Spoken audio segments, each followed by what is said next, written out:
제7강 만성질환과 의료. 이 강의의 학습 목표는 다음과 같습니다. 1. 만성질환의 정의와 특징을 이해하고 대표적인 만성질환과 그것이 우리 사회와 개개인의 삶에 미치는 영향에 대해 전반적으로 논의할 수 있다. 2. 현대의학의 발전이 만성질환의 의미와 경험을 변화시키는 지점에 대해 설명할 수 있다. 3. 만성질환이 증가함에 따라 의사와 환자, 보호자의 역할과 경험이 어떻게 달라질지 논의할 수 있다. 안녕하십니까. 저는 서울대학교 BK 대학원 혁신사업단에서 근무하고 있는 장하원이라고 합니다. 이 영상에서는 통합의료인문학 강의교재 제7강 만성질환과 의료에서 세 번째 부분 만성질환과 환자 경험 그리고 질병 정체성에 대해서 다루어 보려고 합니다. 먼저 이번 동영상에서는 질병의 경로와 환자의 경험에 대해서 간략히 살펴보고 다음으로 만성질환으로 인해서 환자와 환자 보호자가 겪는 일상의 변화에 대해서 짚어보겠습니다. 그 다음으로 만성질환으로 인해 이제 질병 정체성에 생기는 변화에 대해서 살펴보겠습니다. 먼저 질병의 경로에 따라서 환자 경험이 어떻게 변화하는지 이해하는 개념적 틀을 먼저 간략히 살펴보겠습니다. 병이라는 것은 육체적, 정신적으로 일상적인 상태에서 벗어나 있는 상태를 의미합니다. 그래서 병이 난다는 것은 환자가 일정 시간 동안 또는 때로는 평생 동안 이제 육체적으로 또는 정신적으로 편치 않을 것임을 의미하게 됩니다. 또한 출근이나 등교와 같은 사회생활 그리고 일상생활이 이제 방해받는 것을 의미합니다. 이렇게 보면 질병은 단지 생물학적으로 변화된 상태인 동시에 사회적으로도 변화된 상태라고 할 수 있습니다. 바로 이것이 저명한 사회학자인 파슨스의 주장과 병자 역할 개념입니다. 그에 따르면 이제 어떤 질병의 증상이 나타났을 때 의료 전문가는 진료를 통해서 그것을 질병이라고 판단을 해주고 그러한 과정을 거치면 이 질병을 지닌 환자는 어떤 권리와 특권 또는 의무를 갖게 된다는 것입니다. 즉, 자신의 병에 대한 책임은 없고 이 병에 걸린 동안에는 정상적인 사회적 의무를 다하지 않아도 되지만 동시에 환자는 빨리 낫기를 바라면서 의료진의 도움을 적극적으로 구하고 의료적 실천을 해야 하는 그런 역할을 담당하게 된다는 것입니다. 이런 파슨즈의 환자 역할 개념이 이제 후속 연구들에서 많은 비판을 받았고 또 보완이 되었지만 여기서 여러분께 강조하고 싶은 부분은 질병의 경험이 생물학적인 차원뿐 아니라 이제 사회적 맥락과 결부되어 있다는 점 그리고 어떤 병이 발병했을 때 그 병에 대한 사회적 반응이 결국 환자의 경험과 정체성, 역할, 그리고 자의식 이런 것들을 만들어낼 수 있다는 점입니다. 그런데 이런 파슨스의 질병 개념과는 조금 달리 어떤 질병이 만성적인 질환일 때 이 질병 경로와 환자 경험은 이 파슨스의 모델보다는 좀 더 복잡해지게 됩니다. 예컨대 암이나 당뇨병, 에이즈 등 만성질환은 완전한 회복과 치유가 불가능하고 장기적으로 지속되는 병이기 때문에 환자의 삶에 미치는 영향이 더욱 커진다고 볼 수 있습니다.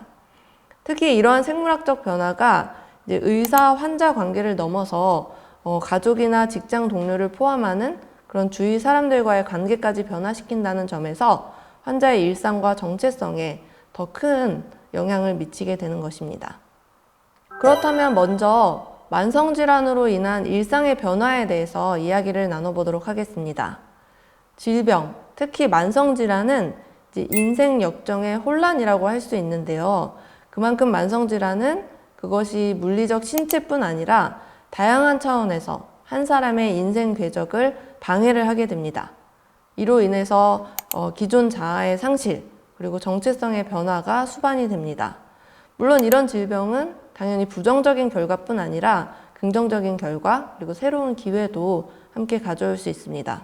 그래서 어떤 병의 증상이 나타나면 사람들은 이제 다양한 의료적, 일상적 실천을 수행을 하게 되는데 이러한 실천들을 질병 관련 행위라고 통칭할 수 있습니다.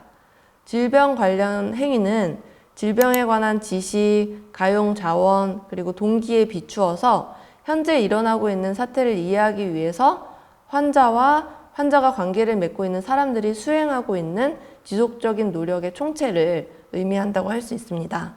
또한 증상에 대한 반응과 행동을 넘어서 이제 사람들이 질병 경험을 이해하고 해석하는 방식, 그리고 그러한 질병 경험이 사람들에게 의미하는 바까지를 포괄하는 개념이라고 할 수 있겠습니다. 만성질환은 급성질환보다 훨씬 지속적인 질병 관련 행위를 요구하고, 이 때문에 많은 의료사회학 연구자들이 다양한 만성질환과 그것을 지닌 환자들, 그리고 보호자들을 대상으로 질병 경험에 대한 연구를 해왔습니다. 이런 연구에 기반해서 의료사회학자 스트라우스는 만성질환과 관련된 핵심적 문제들을 몇 가지로 정리하고 있습니다.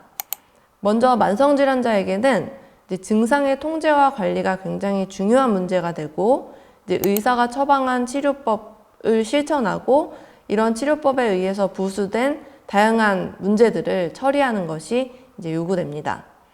또한 우리가 병에 걸리면 타인과의 만남이 줄어들게 되는데요. 이로 인해서 생길 수 있는 사회적 고립을 예방하거나 완화하는 것, 또는 고립된 삶에 적응하는 것이 굉장히 중요한 만성질환자의 과업이 됩니다. 또한 만성질환은 계속해서 지속되는 병이기 때문에 이 만성질환이 또 계속 악화되거나 또는 완화되는 등 질환 자체가 계속해서 변하기 때문에 이에 적응하는 것이 만성질환자에게 중요한 문제가 됩니다. 여기에 더해서 만성질환을 지닌 사람에게는 타인과 사회적 관계를 맺거나 자신의 삶의 방식을 이전에 병이 없었던 시기와는 다르게 조정하고 정상화하려는 그런 노력이 중요한 문제가 됩니다. 마지막으로 만성질환으로 인한 치료비를 지속적으로 부담하는 것, 또는 만성질환으로 인해서 발생하는 직업적 문제와 경제적 문제, 이런 것들에 대응하는 것도 만성질환자들에게 중요한 문제가 됩니다. 또 다른 연구자들은 이런 만성질환을 지닌 사람이나 보호자의 일상적인 실천들을 몇 가지로 분류해서 분석을 하기도 합니다. 예컨대 코빈과 스트라우스는 질병 과업, 일상생활 과업, 그리고 인생 역정 과업의 세 가지로 이 만성질환자의 과업을 분류를 하고 있습니다. 질병 과업은 증상을 관리하고 진단과 관련된 과업들, 그리고 치료법을 실천하는 것, 그리고 위기를 예방하고 관리하는 것들이 여기에 속한다고 할 수 있습니다. 일상생활 과업에는 집안일이라든지 직장일, 그다음에 식사나 양육과 같은 그런 일상적인 업무들을 만성질환에 맞춰서 조정하는 것이 바로 일상생활 과업이라고 할 수 있겠습니다. 마지막으로 인생 역정 과업은 아픈 사람의 인생 역정을 재구성하는 작업이 바로 인생 역정 과업이고, 이것이 뒤에 이야기할 환자 정체성의 문제와 밀접히 연관되어 있다고 볼 수 있겠습니다. 만성질환을 지닌 사람들이 겪는 정체성의 변화에 대해서 이야기를 나눠보겠는데요. 사회학자 베리는 만성질환의 의미를 두 가지로 나누고 있습니다. 첫째는 결과로서의 의미인데요. 앞서 살펴보았듯이 만성질환으로 인한 결과, 즉 만성질환 증상의 관리, 그리고 직장이나 가정에서의 이 방해 같은 이런 증상 발현 뒤에 따르는 일상생활의 실제적인 변화가 바로 결과로서의 의미라고 할 수 있겠습니다. 베리가 이야기하는 만성질환의 두 번째 의미가 바로 중요성으로서의 의미인데요. 특정 증상과 관련되는 함축과 심상이 바로 여기에 속한다고 할 수 있겠습니다. 이는 지금부터 이야기할 만성질환자의 정체성 및 자의식에 중요한 영향을 미치게 됩니다. 정체성이라는 것은 개인이 자기 자신을 이제까지의 자신과 동일한 존재로 지각하고 수용하는 것을 의미하는데요. 스스로 몸과 자아에 대한 믿음의 총체입니다. 그런데 어떤 사람이 만성질환을 처음 겪게 되면은 이 만성질환이 자신의 정체성에 무엇을 의미하는지를 새로 이해를 해야 되고, 또 다시 일관된 자아의 상을 재구성하는 과정이 필요하게 됩니다. 즉, 자신의 만성질환을 스스로의 정체성에 통합시키는 과정이 새롭게 필요해지는 것입니다. 환자의 질병 정체성을 이해하는 또 다른 개념으로 사회학자 어빈 고프만이 제시한 오명 또는 낙인 개념을 살펴볼 필요가 있는데요. 어떤 사람이 이제 바람직하지 않은 속성을 보유하고 있다는 단서가 나타날 수 있는데, 예컨대 뭐 나쁘거나 위험하거나 나약한 인물을 의미하는 그런 범주의 속성일 경우에는 그 사람은 우리 마음속에서 부적절한 인격체로 이제 전락을 하게 됩니다. 그런 속성의 불명예 효과가 매우 광범위한 경우에 이제 고프만은 그것을 오명이라고 지칭을 하고 있습니다. 이러한 오명은 이제 가상의 사회적 정체성, 즉 일상생활 속에 어떤 고정관념화된 인식과 실상의 사회적 정체성, 즉 개인이 실제로 사회적 관계 속에서 가지는 이제 정체성 사이에 모순이 있을 때 발생하는 것이라고 할 수 있고, 타인의 반응이 이런 정상적인 정체성을 해치는 과정이 바로 이 오명이라고 할 수 있겠습니다.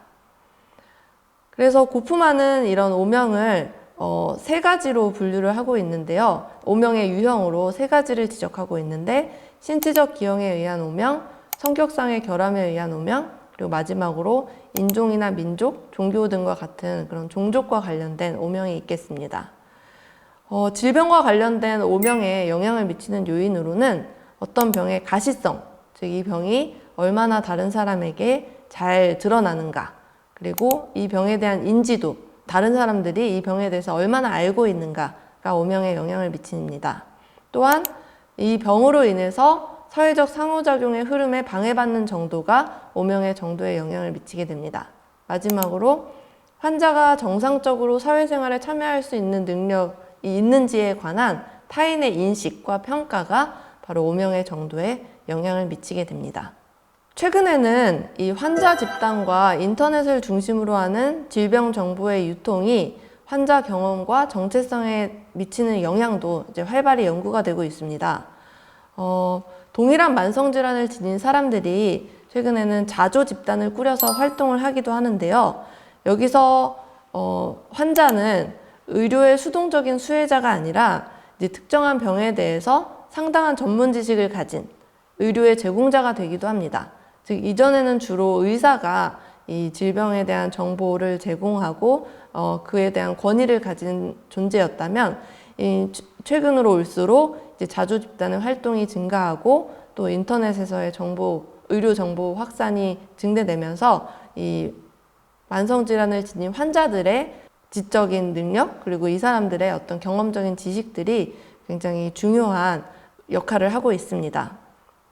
그래서 이런 자조 집단은 병에 대한 정보를 제공할 뿐만 아니라 이제 환자의 권리 증진 활동을 추진을 하는 경우가 많고, 또 한편으로는 동일한 질병을 지닌 사람들 사이에서의 정서적인 지지, 그리고 사회적 고립과 고독을 완화하는 그런 역할을 하고 있기도 합니다.